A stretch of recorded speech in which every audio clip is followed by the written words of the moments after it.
بنی اسرائیل کا اتنا لٹریچر ہے نا قرآن پاک کے اندر، ٹھیک ہے، قرآن پاک کے اندر. ابھی اسرائیلیات کی بات نہ کریں، نہیں کریں آپ، اسرائیلیات میں جاؤں گا میں بعد میں. سب سے پہلے قرآن پاک کے مطلب سوچیں یہ کوئی تکا ہے نعوذ باللہ کہ سب سے زیادہ ذکر موسیٰ علیہ السلام کا قرآن پاک میں. سوچیں یہ کیا تھا، حالانکہ ہم سے بالکل پیچھے نہیں ہے بنی اسرائیل، ہم سے بالکل پیچھے نصارہ ہے. حضرت عیسیٰ کے حواری جس طریقے سے دنیا میں اپنا پیغام پہنچا رہے تھے، حضرت سلمان فارسی کے واقعے سے ہمیں پتہ چلتا ہے کہ ٹرو میسج واز دیئر. مگر قرآن پاک نے مسلمانوں کو گائیڈنس دینے کے لیے حضرت عیسیٰ اور ان کے ساتھ جو بھی واقعات ہوئے اس سے کئی گنا زیادہ موسیٰ اور بنی اسرائیل کا ذکر کرتے. نوح علیہ السلام 950 سال تبلیغ کرتے ہیں، بہت تھوڑا سا ذکر. آدم علیہ السلام 1000 سال، بہت تھوڑا سا ذکر. اور موسیٰ علیہ السلام کی امت کا اتنی دفعہ ذکر کہ لگتا ایسے ہے کہ بنی اسرائیل اگر جیسے بنی اسرائیل کو سب سے پہلی دعوت قرآن کے تھرو ہو رہی، ایک ایک چیز ان کی ویلیڈیٹ ہو رہی ہے کہ دیکھ لو ہم مانتے ہیں تمہاری اس بات کو. اسی رب نے کتاب لکھی ہے، پڑھ لے قرآن، تجھے ایسے لگے گا تو رات پڑھ رہا ہے، اب بھی نہیں تو مانے گا کہ یہ اللہ کی کتاب ہے. ٹھیک ہے، اب میں کیوں آپ کو اتنی تمہید باندھ رہا ہوں؟ مسلمانوں یوٹیوب سے ریڈ ہائفر ڈھونڈنا بند کرو. سورہ بقرہ، اس بقرہ کا نام ہی ریڈ ہائفر ہے، وہی بقرہ ہے، اسی کو حضرت موسیٰ نے نیچے آیا کہا تھا.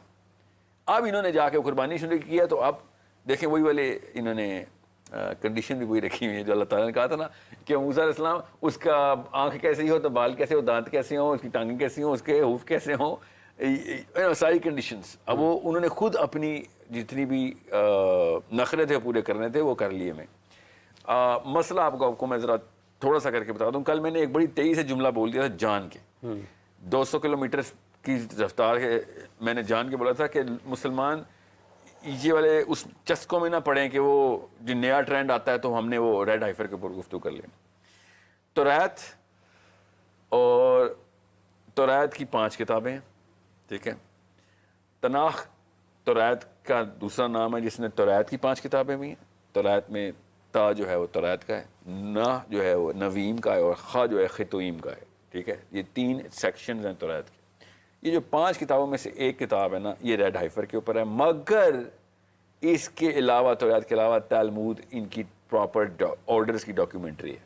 ڈاکیومنٹری کا مطلب ہے ان کے علماء اکرام نے بنی اسرائیل کے پراپر لیجسلیشن لکھی تھی. اب تلمود کو ماننے والے ایک خاص گروہ ہے علماء کا، ان کا ایک فرقہ سمجھ لیں. اس تلمود کے اندر مشنا نام کا ایک سیپریٹ کیٹیگری ہے، اس کو ماننے والا ایک سب فرقہ ہے، جس کا مطلب ہے سارے کے سارے یہودی ریڈ ہائفر کا ویٹ کر بھی نہیں رہتے. ٹھیک ہے، اب میں آپ کو کیوں بتا رہا ہوں؟ کیونکہ مجھے ان کے میجر فرقے اور ان کی سب ڈویژنز پتہ ہیں. میں جب مسلمانوں کو جا کے دیکھتا ہوں نا تو یہ سمجھ لیں کہ اب میں مثالیں مسلمانوں کی دینا نہیں چاہتا کیونکہ کسی بھی بندے فرقے کی مثال دوں گا وہ افینڈ ہو جائے گا کہ ہمیں یہودیوں سے ملا دیا ہے. مگر آپ سمجھ لیں کہ ایک سب فرقے کی سب کاسٹ کے اوپر ایک معاملہ چل رہا ہے. جنرل جو ڈے کی ٹرینڈ کے اندر سری سمپل سی آیت ہے کہ جب نجاست کی 3 قسمیں اگر سب سے، اور یہ وہ قسم ہے کہ جو انسانی سطح پہ نہیں پاسبل، کیونکہ یہ مرنے کے بعد ایک ان کے ہاں مرنے کے بعد دوزخ زمین میں ہے. ٹھیک ہے، سو جیسے ہی ایک بندہ مر جاتا ہے تو وہ اس سے زیادہ ناپاک حالت میں نہیں ہو سکتا، اس کو جلدی جلدی دفناؤ، یہ ان کا عقیدہ ہے. مطلب سب سے پیک کی اس کو ہاتھ لگ جائے تو آپ اتنے ہی نجس ہو جاتے ہیں. دیکھیں یہاں اتنا نجس ہوتا ہے کہ اس بلڈنگ میں جہاں پہ جنازہ پڑا ہوا ہے اس بلڈنگ سے بھی گزریں گے تو آپ نجس ہو جائیں گے. یہ ان کی پیک آف دا ورسٹ فلتھ ہے ان کی. ٹھیک ہے، سو اس سے جتنی جلدی آپ نکل سکتے ہیں آپ پاک ہو سکتے ہیں نکلیں. مگر پانی پاک نہیں کر سکتا اس کو آپ، کیونکہ یہ نجاست دنیاوی نہیں ہے. ٹھیک ہے، دیکھیں یہ نیچے سے آئی ہوئی. سو اس کے لیے کیا کرتے ہیں؟ اس کے لیے وہ ایک خاص کانسٹلیشن سے آئی ہوئی ایک خاص مخلوق کو ذبح کرنے کے بعد اس کو جلاتے ہیں، اور ذبح بھی اللہ کے نام پہ کر کے، مطلب پراپر ذبح کرنے کے بعد، کیونکہ یہودی اللہ کے نام پہ جانور ذبح کرتے ہیں، اس کو جلا کے اس کی راکھ سے اپنے آپ کو کنیکٹ کرتے ہیں اور صاف کرتے ہیں پوری طریقے سے، تب کہیں جا کے وہ نجاست پاک ہوگی. یہ ایک جنرل تمام فرقوں کا اتفاق اور اجماع اس بات کے اوپر ہے. اب جو سب سیکشن ہے یہودیوں کا، اس سب سیکشن کے اندر ایک ایسا سیکشن ہے جس میں ریڈ ہائفر اصل میں مسیحا کو بلانے کی کنجی ہے، اور وہ کتنی دفعہ ذبح ہوگا اور ہر دفعہ مطلب کتنی قسطوں میں یہ قربانی دینی پڑی گی اور ہر قسط میں کتنے ریڈ ہائفر چاہیے ہوں گے، اس کی پراپر نومیرک الگوریتم ہے. ہر دفعہ ایک فرقہ بڑھاتا ہے اس کو ایسے کر کے، اور ایک فرقہ اسٹیگننٹ کرتا ہے کہ 5 ہی رکھیں گے. اب جو مائمانیڈیز تھا، جو ان کا اس وقت ہمارا ہر فرقے میں ایک ایک مائنورٹیز ہے نا, ان کا تمام فرقوں میں ایک ہی مائنورٹیز ہے. ہمارے کسی عالم نے جیسے میں سمجھ پھر بھی قریب لے کے آتا ہوں, تمام فرقے امام شافعی کو تو مانتے ہوں گے, ٹھیک ہے, تو ان کا امام شافعی تھا, ٹھیک, اور بڑا ریسنٹلی گزرا ہے وہ, مطلب ہزاروں سال پرانے کی بات نہیں ہو رہی. سو انہوں نے امام شافعی نے کوئی بھی ایک فتویٰ دینا ہو تو جنرلی اہل سنت والجماعت تو سارے ہی مانیں گے. یہ نہیں کہیں گے ہم فالو کریں گے, مگر یہ نہیں کہیں گے کہ نعوذ باللہ اس کو ماننا کفر ہے, ٹھیک ہے.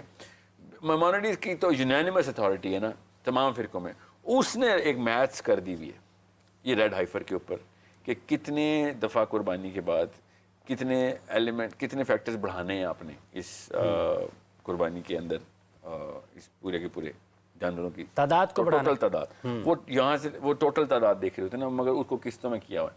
اسی کو آرڈرز بولتے ہیں. مشنا از دا سیٹ آف آرڈرز. مشنا تلمود کی ایک ڈاکیومنٹری ہے. سو 600 آرڈرز ہیں مشنا کے. 600 آرڈر کا مطلب 600 احکامات ہیں. 1,47,000 آیتوں کی کتاب ہے تلمود. 1,47,000. ہماری 6,500 قرآن پاک کی, ان کی تلمود کی 1,47,000 ہے. سوچیں ذرا کس 600 آرڈرز ہیں اس کے اندر, ان ایک آرڈر ہے یہ ریڈ ہائفر والا, ایک آرڈر کے اندر ساری تفصیل ہے. اب میں کیوں آپ کو اتنی تفصیل اتنی کیٹیگریز بتا رہا ہوں تاکہ آپ کو پتہ چلے کہ اس طرح فیشن نہ بنائیں. ان میں سے ایک فرقے نے ایک زیادہ ہی بلو آؤٹ آف پرپورشن کیا ہوا ہے. مسئلہ ہے پیچھے مائنورٹیز کا نام لگ گیا ہوا ہے. اب مائنورٹیز کا نام جب لگتا ہے نا تو تمام اہل یہود کسی نہ کسی جگہ سے اٹیچ ہو جاتے ہیں. تھرڈ ٹیمپل اسی لیے یہودیوں کا سارا واپس بندوں کا آنا مائنورٹیز کا حکم ہے, تو رایت میں نہیں لکھا ہوا. مائنورٹیز نے کہا تھا کہ ٹیمپل بن ہی نہیں سکتا جب تک کہ سارے یہودی واپس نہیں آتے. سب ایک بھی یہودی اسرائیل سے باہر نہیں ہوگا اگر ٹیمپل بن. یہ مائنورٹیز ہے, یہ تو رایت نہیں ہے. اوکے, جس طریقے سے یہ لوگ مانتے ہیں مائنورٹیز کو تو ٹھیک ہے, اجماع امت ہے نا ان کا, تو ان کا اجماع امت ہے تو پھر تو لے کے آنا پڑے گا. تو اس لیے ریٹرن ٹو اسرائیل کی جو کیمپینز ہیں نا ہر طریقے سے کی جاتی ہیں, اور ایک پورا 50% یہودیوں کا سیکشن ہے جو کہتا ہے تھرڈ ٹیمپل بن ہی نہیں سکتا, کیونکہ ہمارے لبرل یہودی امریکہ سے واپس ہی نہیں آئیں گے. مسلمانوں کا یہ ٹرینڈ نہیں ہے, مسلمانوں کو ایسا کوئی شک نہیں ہے کہ سارے کے سارے حرم میں واپس آئیں گے تو امام مہدی آئیں گے, یا عیسیٰ ابن مریم تب نہیں آ سکتے جب تک کہ سارے مسلمان حج پہ نہ. ان کا یہ ماننا ہے کہ سارے اکٹھے ہوں گے اسرائیل کے اندر. ان کا اسرائیل وہ نہیں, ہم مسلمانوں کی یہ سائیکالوجی بن ہی نہیں سکتی جو یہودی کی بنی ہوئی ہے. ہم خطہ, ہم جغرافیکل دین نہیں ہیں, ٹھیک ہے. اور بعد ہم پاکستان کو یا بنگلہ دیش کو, افغانستان کو سمجھتا ہوں ایک نیشنلزم کے اندر, تو وہ تو ایک بہت ہی بڑی اختراع, بہت بڑا مطلب لعنت ہے نا ایک اسلام میں کہ بھائی آپ ایک خطے کے اندر دین کا کوئی سسٹم بنا لیں. ان کا جو دین ہے نا وہ اصل میں خطے سے ایکسٹریکٹڈ ہے.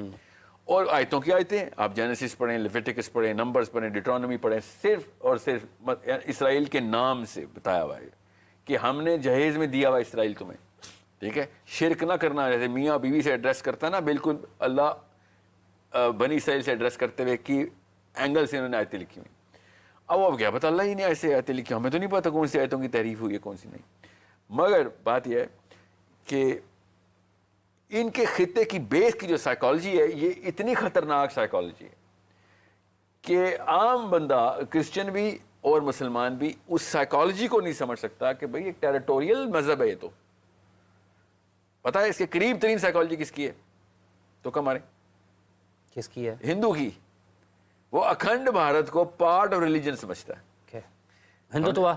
ہاں بالکل, کہ یہ اللہ تعالیٰ نے گفٹ دیا ہوا ہے, یہ وشنو کی طرف سے آیا, اس کی چھوٹی انگلی سے نکل رہا ہے پانی اور وہ گنگا میں جا رہا ہے, اور وہ گنگا جہاں پہ جائے گی وہ آپ کا اس کے ارد گرد جگہ بنانا لینا مطلب پاکی ہے اور برکت ہے اور ڈیوٹی اور فرض ہے.